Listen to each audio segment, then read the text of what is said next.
High বন্ধুরা, Jhuma Bengali kitchen থেকে YouTube চ্যানেলে তোমাদের সকলকে স্বাগত জানাই।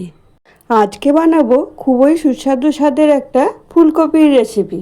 আমি এখানে দুটো ফুলকপি নিয়েছি, আর ফুলকপি দুটো দেখো অফ সিজনেও সিজনের মতোই সুন্দর ও বড় বড় সাইজের। দুটো ফুলকপি আমার কাটা হয়ে গেছে, এখন আলুটাও কেটে নেব।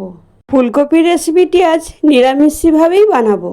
আলুটাও কাটা হয়ে গেছে, এবার কড়াইতে জল দিয়ে ফুলকপিগুলো ঢাকা দিয়ে 2 মিনিট সিদ্ধ করে নেব। দেখো কপিটা সিদ্ধ হয়ে গেছে, জলও ফুটে গেছে।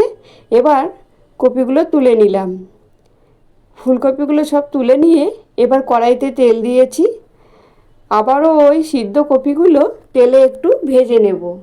আমার এই ফুলকপির রেসিপিটা যদি তোমাদের দেখে ভালো লাগে, একটা লাইক, কমেন্ট, শেয়ার ও সাবস্ক্রাইব করার অনুরোধ রইল।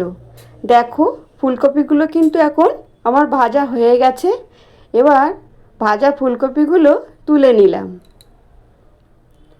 এখন কড়াইতে আরও একটু তেল দিয়ে কটা জিরে ফোড়ন দিয়ে দিলাম। এরপর কেটে রাখা আলুগুলো দিয়ে ভালো করে 2 থেকে 3 মিনিট ভেজে নেব। আলুটা আমার 2-3 মিনিট ভাজা হয়ে গেছে। এরপর লবণ, হলুদ, লঙ্কার গুঁড়ো দিয়ে ভালো করে নেড়ে চেড়ে নেব। এরপর দুটো বড় সাইজের টমেটো আমি কেটে নিয়েছিলাম।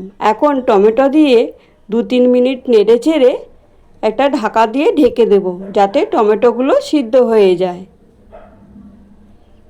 এখন দেখো টমেটোগুলো সিদ্ধ হয়ে গেছে আর উপর দিয়ে তেল ছেড়ে দিয়েছে। এরপর আদা বাটা, জিরে গুঁড়ো দিয়ে ভালো করে মশলাটা কষিয়ে নেব।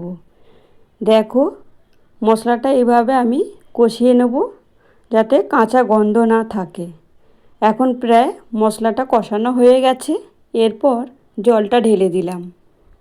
একটু নেড়ে চেড়ে 2-3 মিনিটের জন্য ঢেকে দেব। এখন দেখো ঝোল ফুটে গেছে। এরপর ভেজে রাখা ফুলকপিগুলো দিয়ে দিলাম, দিয়ে একটু নেড়ে চেড়ে আবারও ঢেকে দেব। বন্ধুরা, তোমরা তো অনেকেই অনেক রকমভাবে ফুলকপির রেসিপি বানিয়ে খাও, তবে এইভাবে একদিন বানিয়ে খেয়ে দেখো। আর কেমন লাগলো একটা কমেন্ট বক্সে কমেন্ট করে জানিও। এখন সামান্য একটু চিনি ও গরম মশলা দিয়ে দিলাম, দিয়ে নামিয়ে নিলাম। ফুলকপির রেসিপি আমার কমপ্লিট। কত সুন্দর কালার ও ফ্লেভার, একেবারে অনুষ্ঠান বাড়ির মতোই লোভনীয় হয়েছে। ভাত ও রুটি দুটোতেই খাওয়া যেতে পারে। বন্ধুরা, ভিডিওটা আমি এখানেই শেষ করলাম। ফিরে আসছি আবারও কোনো এক নতুন রেসিপি নিয়ে। এখন সুস্থ থেকো, ভালো থেকো, টাটা, বাই বাই।